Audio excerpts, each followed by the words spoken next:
Hey, hey, hey, hey, hey. Hey, hey, hey, hey, hey.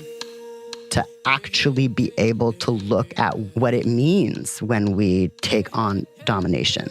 And from that place, begin doing the imaginative work that is required to move beyond. In the morning.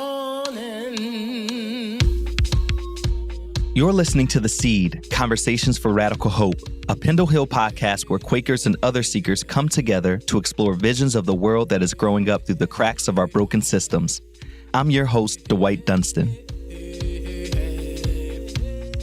This season, we're creating a space to explore the Quaker testimony of integrity. Together with our guest, we'll talk through the challenges and possibilities of aligning our intentions and actions and embodying our values with authenticity and grace.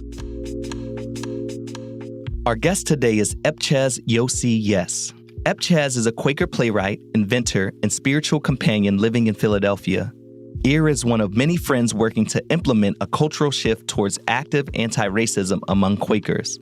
AR called to earnestly and imperfectly model strategies to do reparations and build systems that make integrity and care more possible. Welcome, eppchez Yes, to Season 2 of The Seed, Conversations for Radical Hope. We are so excited to have you here today. Thank you so much for coming. You're so welcome. It's my pleasure to be here. We want to start out the way that we typically do with our guest, is just asking them to really center in on the present moment. So for you, eppchez, what is it like being you today? Today, in particular, it's a good day. I get to have a conversation with a friend, so that feels good and grounding. It's been a bit of a struggling week. The way my life is organized, I kind of am like just holding, 7 different balls, trying to juggle them all. And I don't really have very good structures set up to support myself in that. So sometimes I just feel like I'm dropping everything. I'm like just trying to have grace with myself and feel like, okay, some things didn't happen yet.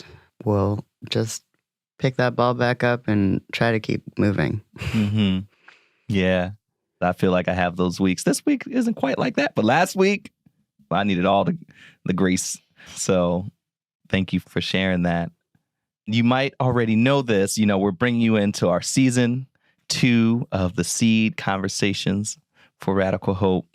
And this season, we're talking with guests about integrity, one of these foundational pillars of Quaker faith. And I am so curious because the idea of integrity in Quaker spaces alone, it has been a source of many different kinds of conversations and many different folks trying to engage with what it actually means, let alone in the world when we're thinking about integrity, how is integrity lived out in different spheres. And I'm curious, you grew up Quaker. Yeah.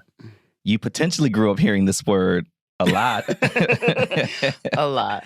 And I want to just open up, what have you come to understand is the meaning of the word integrity? What are some experiences you had that helped to shape that definition? And maybe even ways you see it being misused or misconstrued.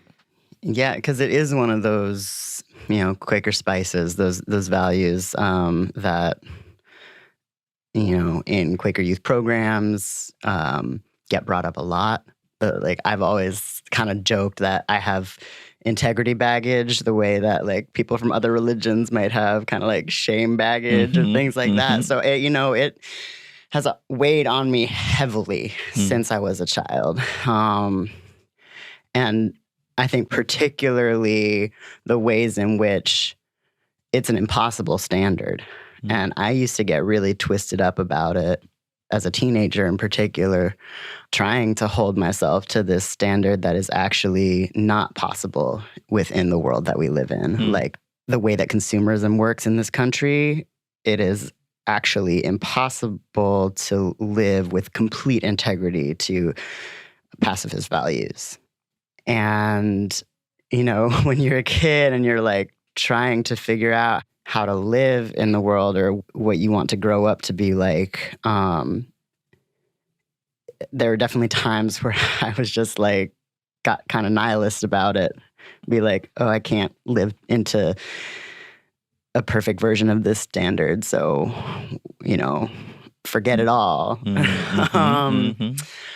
But what it has come to mean for me is much more about a place to return to, an intention to return to, and about showing up to do the best that I can in any given situation, which to me, that's what integrity is about aligning the moral, the value structure, and the actions that we take, the ways we're showing up in space and in community. And I'm curious about this young eppchez who grappled with, I just want to go back for just a second, who grappled with this nihilism. Was there a moment for you, maybe there's a story or, I'm sure there are many stories that got you on the path to where you are now, but I'm curious if anything's coming to mind just as you learn to have more grace with yourself from during your teenage years to growing into adulthood. Is there anything that sort of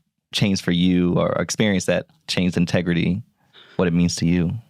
I don't know if I can pinpoint a specific story, but what I've drawn on more recently is the Jewish concept of tikkun olam and how that relates to integrity. Tikkun olam is like to say repair the world. And my mother's side of my family is Jewish. And so sometimes I will borrow from the traditions of that part of my ancestry in my spiritual practice and ways of understanding the world. But that story is about a vessel of wholeness that was shattered at the beginning of the world. And the concept of repair the world, it's not that any of us can, put together the whole vessel, but it's about looking around to notice. I'm going to come back to noticing a lot here. Great. But to notice what broken shards of the vessel are within my individual reach. And just focus on picking those pieces up and having faith that within the rest of humanity, there are enough people doing that same thing in their little spheres that together, organically, the vessel begins to come back together as we pick up those shards and start trying to match the puzzle pieces together to bring the metaphor full circle there. Yes. And so that understanding of repairing the world as an individual, that it is not about big actions necessarily. It's about what is it within my reach that I can do that will make a difference or start to bring wholeness back to people into the world.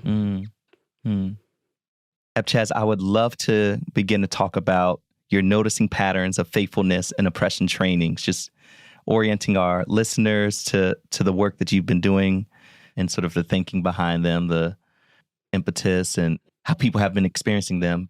Yeah, well, there's a lot of history there. This practice has come to me through work that Lisa Grafstein and Yonu Span have sort of shepherded to bring this concept of noticing in Quaker discernment, which I think was something that individuals within different committees and different places were doing, to have a noticer who would, at the end of the meeting, be able to lift up anything that had happened during the meeting that needed to be lifted up. Often things might include, like, if certain people had been speaking a lot and other people hadn't really had an opportunity to share, and also any kinds of microaggressions that might have occurred throughout the meetings. And then in 2019, New England Yearly Meeting tried an experiment of bringing in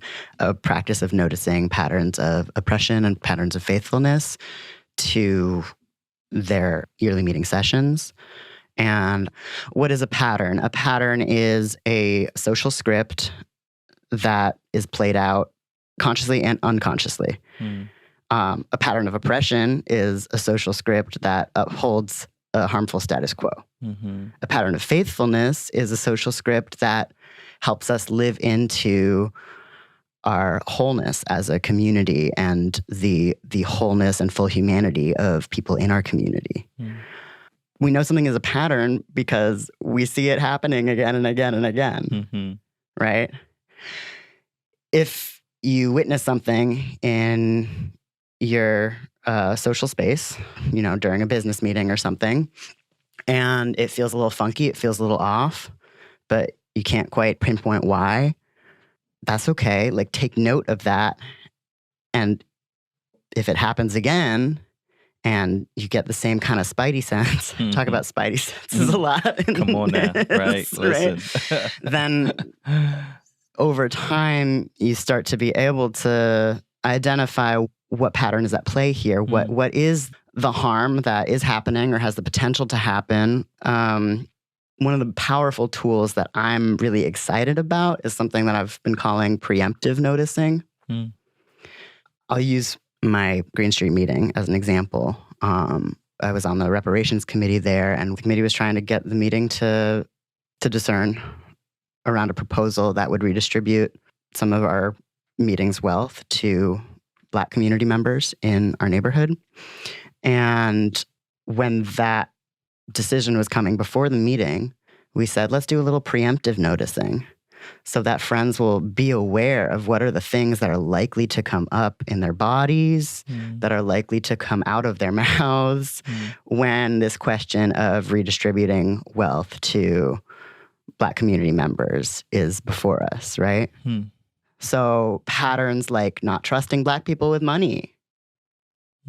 Ooh, really like something that if somebody is acting out of that and you like point at them and say, that's what you're doing, like all the heckles are going to come up. But if before the decision is even before them, you delineate a few things like that that are likely to come up, it makes the whole body aware of those scripts that are in their bodies, that are in the room already. And it makes it much more possible for the potential to see those scripts before they come out of our mouths and choose a different path. So, it does start with noticing, but for me, noticing is not the end goal, right? You notice so that you can interrupt, so that you can choose a different path, find that third road, which I refer to those things. Those are miracles. When a new path presents itself. That's what a miracle is in my book. Where the patterns of faithfulness and paying attention and noticing those comes in is because those present guidelines, or those help our imaginations figure out, oh, I'm stuck here in this script that is harmful. How do I imagine a better script right now? And then we can turn to the patterns of faithfulness that we've noticed to start to see possibilities for creating a different script. So that's why the noticing faithfulness is so important, because it really helps us to know where we want to go.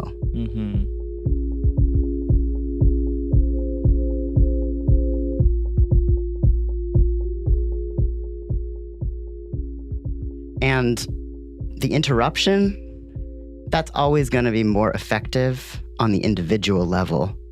If you notice that harmful pattern coming up in yourself and you interrupt yourself, that's always going to be so much more effective than somebody else in your meeting saying, whoa, I think we're going into some of this harmful pattern territory.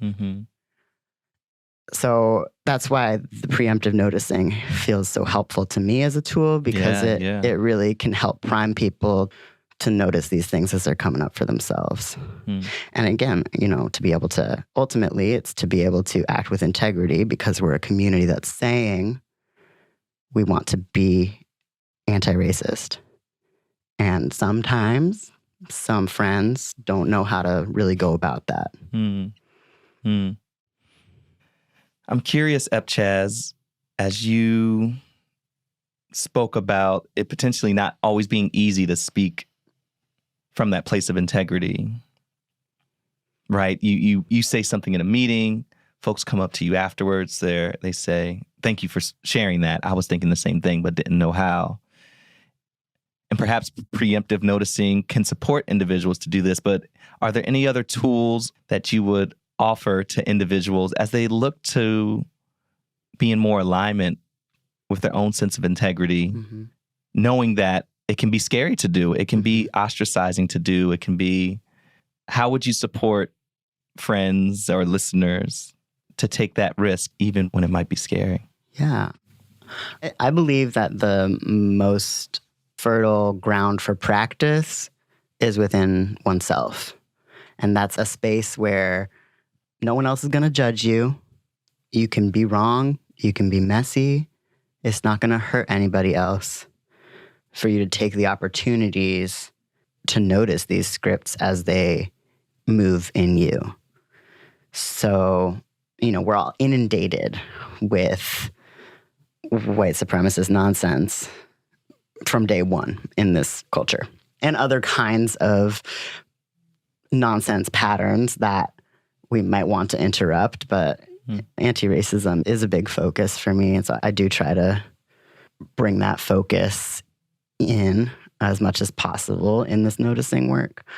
And also because the realities of anti-Blackness in our culture in particular stem a lot of the other forms of oppression. So that's why I, tend to focus there. So for an individual who's interested in learning to notice and interrupt, key into yourself. And that is the most fertile training ground for this work, because we all have lots to notice in the ways that we're showing up. And also at times in the ways that the world shows up against us, depending on each of our positionality and identities. I mean, one thing that's really specific, take the time to look at those agenda items and maybe go back over the agenda after the meeting. What did happen here in this space? What scripts were being played out? What do we always talk about when the budget is before us? I want to talk about, eppchez, the artist, has been here the whole time. It is who you are. And you are somebody who writes, who performs on stage, who uses their art to create conversations for others, uses your art to work through things in yourself. And we want to actually play a little clip from an experiment that you've been working on called guided transmutations. And before we play it, I'm wondering if you can give listeners a brief description of what this offering is, what this medicine is, and just kind of set them up for what they're about to hear. Yeah, I'd love to. Absolutely. So this is a piece of interactive theater that invites you as the listener to experience a transmutation, a change. The transmutation that I've been really kind of obsessive about over the past few years is this question of, it's one of the big ones for our time, right? How do we move beyond a culture of domination? But for me, in thinking about how we do that, I believe we have to think about how we fell into this place as well. And this truth about how most people fall into acting out of domination is that the majority of us experience a lot of subjugation, and then when we begin to experience some amount of privilege, it becomes privileged and dominating. This is certainly an experience that describes whiteness in America, but it's not only about that. experience. Like, it's something that is much more universal than what white people have been about in the United States, and in the Americas writ large, if we're honest. And I like to be, as a Latinx person, I really like to be honest about that.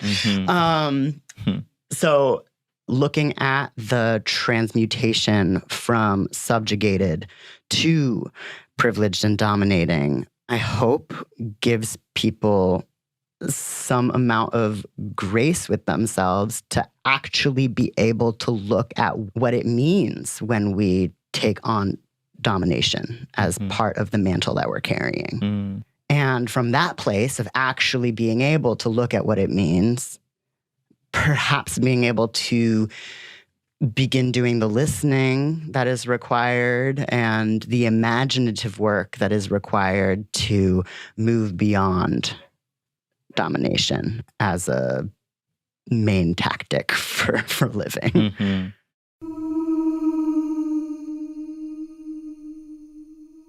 When your prayers for rain are finally answered, it is with a flood.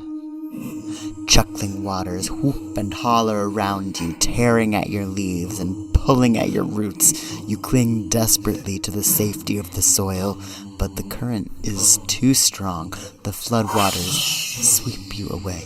The soil that gave you everything is gone. You want to cry out for her, but you are drowning. The waves turn you around, pulling you under. Whirlpools twist your roots, twist them up into legs. You do not want legs. You want your roots. They toss you onto an unfamiliar shore. You try desperately to sink your roots down into this new soil. But your legs have become solid limbs. You concentrate and try to send new growth probing underground. But the ground here has a bad taste. You notice the other plants.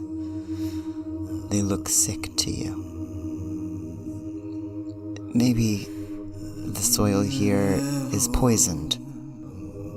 Perhaps these feet can get you somewhere where the soil is safe and nourishing. You begin to walk.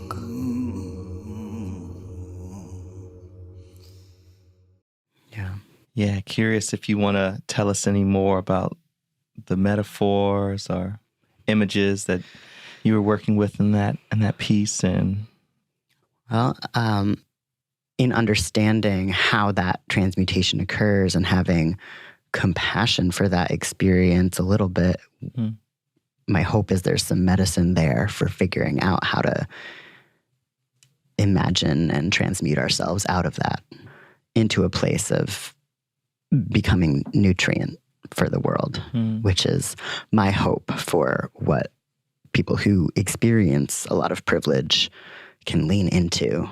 Just focus on learning to become nutrient with our lives and how we show up. Yeah, I think about, as we continue to play with this plant metaphor and this metaphor of the seed, our podcast, it's something we just talk a lot about, the seeds growing up through the cracks of our broken systems. So those seeds need nutrients in order to grow. And I think we're making the case on this season of our podcast about integrity potentially being one of those nutrients that helps that seed to grow. And just how do you see integrity being a nutrient in your art and your way of being? If energy cannot be created or destroyed, then transformation is our only hope. And if that's the case, integrity is a value that provides a kind of guide, a kind of like bumper rails on the bowling alley for, transforming that energy. And I say this about magic all the time, that like we're living in a time, and we have been living in a time for centuries, where basically all of the magic in our world has been sort of siphoned into money. And there are so many things that actually still can hold that creation potential, like creative potential, aside from money. It's in community, it's in plants, surely. It's all around us, but as long as we're, stuck, fixated on money, it's really difficult to find the magic and the potential of spirit in other places in the world. And so, integrity can just be that, I don't want to say impossible, but like that high standard, that high standard to look at and to bring myself back, away from capitalism, away from what I think friends might say is like these worldly things, and back into valuing relationships, valuing community, valuing the kind of resiliency that is going to get us through whatever times the world has in store. So yeah, I see it as that like mark on the horizon to keep walking in the direction of. Yeah. Wow. Might never get there, but as long as I'm, keep reorienting myself in that way, I'm like getting closer to, using my life to be nutrient for myself and for others in the world. Yeah. And just want to say thank you, eppchez, for being nutrient here today for us all and for the work that you do in the world. It makes such a difference. It just can't be understated. Your commitment to integrity is really blessing us all. So thank you. Thank you. Wow, you're so welcome. I feel the same for everything you're bringing, and thank you so much for having me. Hey, hey, hey, hey, hey. Hey, hey, hey, hey, hey, hey. Hey, hey, hey, hey, hey. In the morning. Pendle Hill is a Quaker center open to all for spirit-led learning, retreat, and community. We're located in Wallingford, Pennsylvania, on the traditional territory of the Lenape people. Visit us at pendlehill.org.